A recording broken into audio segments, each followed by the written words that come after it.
Et salut les bichons, c'est Seb pour Bichon TV, j'espère que ça roule, que vous avez la frite, la patate. Bienvenue dans cette nouvelle pause café. Aujourd'hui nous allons découvrir et tester un système d'évacuation d'eau usée haute performance 100% français, 100% recyclable et lui-même constitué de matières recyclées. Comme quoi notre contribution au tri sélectif sert à quelque chose.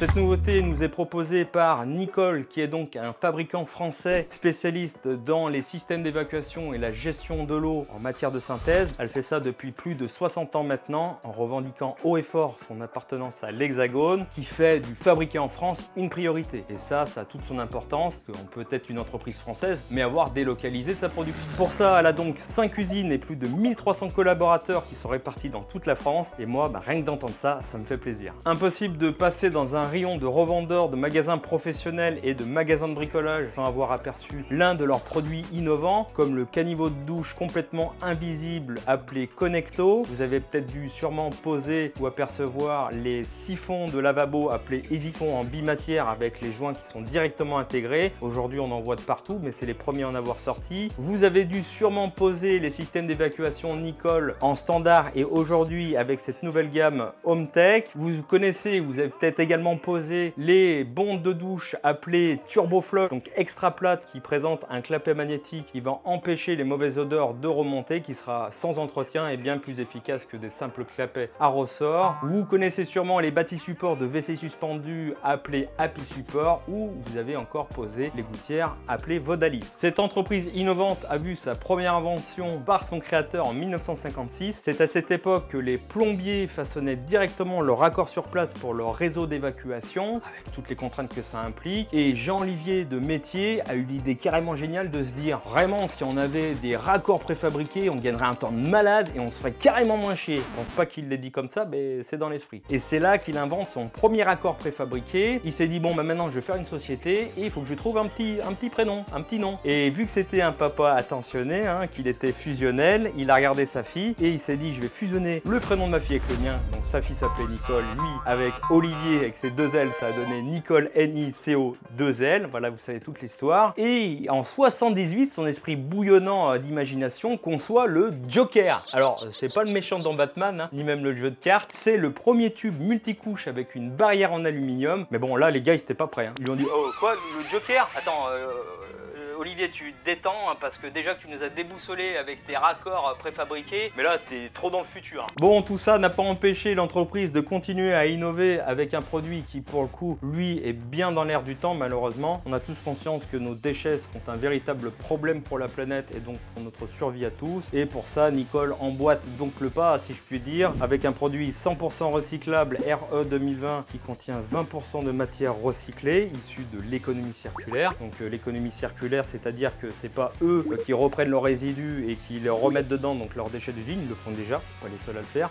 mais c'est 20% issus des filières qui font du recyclage. Donc ça, c'est pas imposé par la loi, mais un jour, peut-être que la loi va se durcir. Ils ont réussi le double exploit de rajouter de la matière recyclée tout en augmentant la qualité du produit fini. Il est bien plus dense et bien plus compact que les standards du marché qui contiennent de la mousse, qui ont souvent tendance à casser quand on les coupe, surtout à basse température. Il est Calibat, donc c'est une certification de fiabilité et de qualité du produit. Il est également ATEC, donc il est sous avis technique pour les assurances, pour les poseurs, c'est quand même très important. Et il a une facilité d'emboîtage, donc on a des bourrelets aux extrémités qui vont empêcher l'ovalisation du tube, parce que c'est pas une fois qu'on a mis la colle sur son tube et qu'on va enfoncer son raccord que si ça coince, là on est quand même bien embêté. On a des repères d'angle sur toute la périphérie de ces raccords qui vont nous aider à nous repérer lors des phases d'orientation. Ça lui confère également des propriétés acoustiques répondant à la norme NRA en étant classé ESA 4. Donc cette classe présenterait 50% de bruit parasite en moins qu'une classe ESA 3 d'une évacuation standard.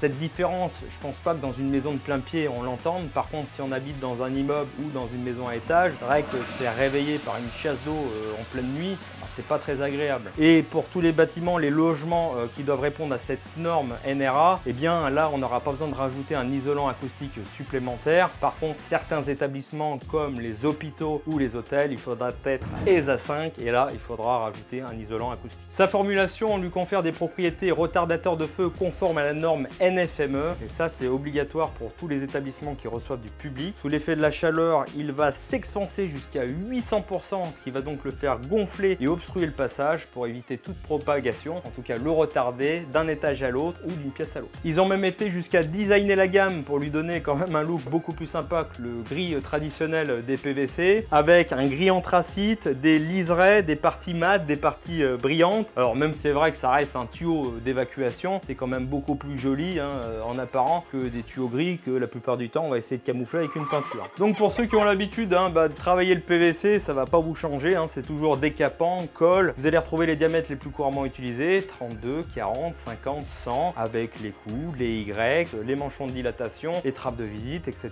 etc. Des colliers isophoniques, des colliers standards. Donc là-dessus, aucun problème. Si maintenant vous avez besoin de vous raccorder sur une matière, on va dire un PVC tierce, vous pourrez quand même le faire. C'est vrai qu'il est quand même conseillé de faire tout son réseau avec la même marque, mais en rénovation, on sait que c'est compliqué. Donc là, ici, j'ai un tuyau d'une qualité inférieure, mais là, si je le colle, je pense que j'aurai quand même aucun problème.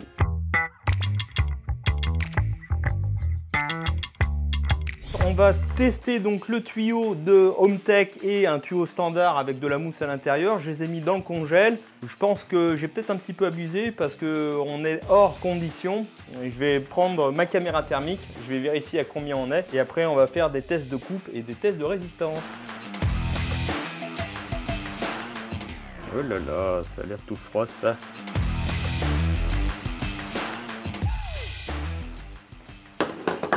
Et 2 Mars glacés pour la 2. Là, il est moins 14 degrés. Alors, je sais pas si j'ai un petit peu abusé. Et on va passer au test de torture. Bon, je mets quand même les EPI, on sait jamais. On c'est pas risquer grand chose, mais vaut mieux être précautionneux. On commence avec le tuyau standard qui est composé de mousse. J'avoue que je les coupe jamais comme ça. Bon.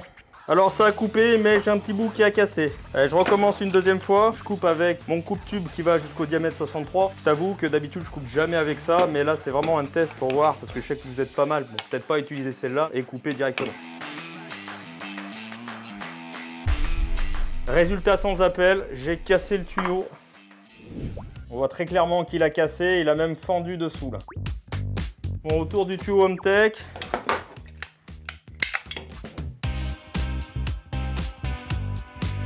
Bon, non, faut pas tourner le tuyau, c'est la pince qui tourne. Alors là, bon, j'ai pas coupé droit, mais je peux vous dire qu'il n'y a pas un morceau qui a cassé. C'est pas du bon boulot, c'est un test. On va tester avec un marteau maintenant. On voit qu'il faut vraiment que j'y aille comme un sourd.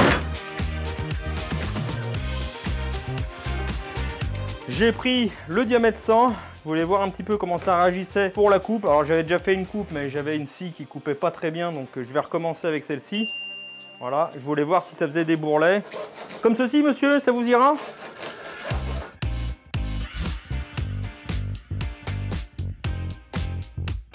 Ouais, franchement c'est nickel, il n'y a pas de bourrelet, rien du tout.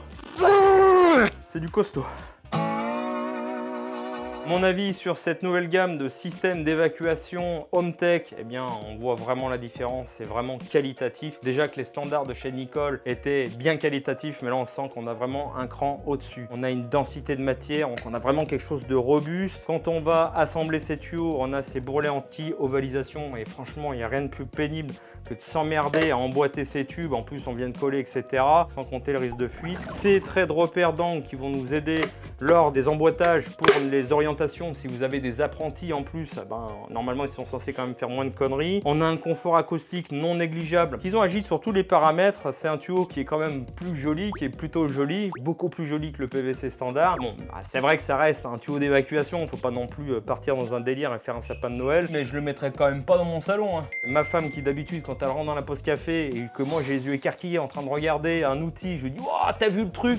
Elle réagit même pas, et je peux comprendre. Alors que là, sans rien lui dire, elle a regardé le tuyau, elle dit oh, il est joli le tuyau. Ceux qui ont travaillé et designé, je peux vous dire que vous avez réussi votre pari. On est toujours sur une utilisation décapant colle, donc ils ont une colle qui s'appelle le PVC Fusion Gel. On pourra l'utiliser jusqu'à moins 5 degrés, hein, ça va pas se transformer en bâton. Pour moi, c'est mon seul bémol, hein, que ce soit ce système-là ou tous les systèmes de PVC. Cette utilisation décapant colle, je m'en passerai bien. Et je dis ça donc bien au-delà de qu'est-ce qui est le meilleur système par rapport aux autres pays, etc. et des législations. Je dis juste que si je pouvais m'en passer, ça serait avec grand plaisir. Maintenant, ça reste une vraie démarche écologique. À ma connaissance, c'est les seuls à s'être lancés dans cette aventure qui, aujourd'hui, pour moi, on n'a plus le choix. On peut que l'encourager. Ils ont prévu courant 2022 de rajouter dans la formulation du PVC biosourcé, du PVC qui est conçu à partir de résidus de pâte à papier ou alors lors de l'extraction de l'huile de cuisson usagée. Ça représenterait 90% de moins d'émissions de CO2 par rapport à la fabrication de PVC issue d'origine fossile. Si on arrive non seulement à recycler cette matière, mais en plus on fait attention aux émissions de CO2, pour moi, c'est le pari de demain. Maintenant, il est évident qu'on est sur un produit qualitatif, donc forcément, ça sera plus cher à l'achat que du PVC standard. Est-ce qu'il faut juste regarder le tarif? Alors, c'est vrai que c'est le premier truc qui nous impacte tous. Ouh là là, mais combien ça va me coûter tout ça, etc. La revente au client. Est-ce qu'il faut juste s'arrêter sur l'achat de la matière première sans voir tout le contexte? À mon avis, il faut voir un petit peu plus large. En tout cas, moi, je suis très content de montrer un produit de qualité premium français qui fait vivre 1300 personnes sur le territoire. Je peux que l'encourager. En plus dans cette démarche écologique. Voilà un petit peu la présentation de ce nouveau système HomeTech. J'espère que j'aurai pu vous éclairer. Si ça vous a plu, n'oubliez pas le pouce en l'air. Vous savez que c'est notre meilleure récompense. Comme d'habitude, si vous avez des questions, vous voulez me laisser des commentaires, vous savez où aller. N'oubliez pas d'activer la petite cloche des notifications si ce n'est toujours pas fait, si vous le désirez. Je vous laisse retourner à vos projets. Portez-vous bien et à bientôt sur Bichon TV. Allez, tchuss!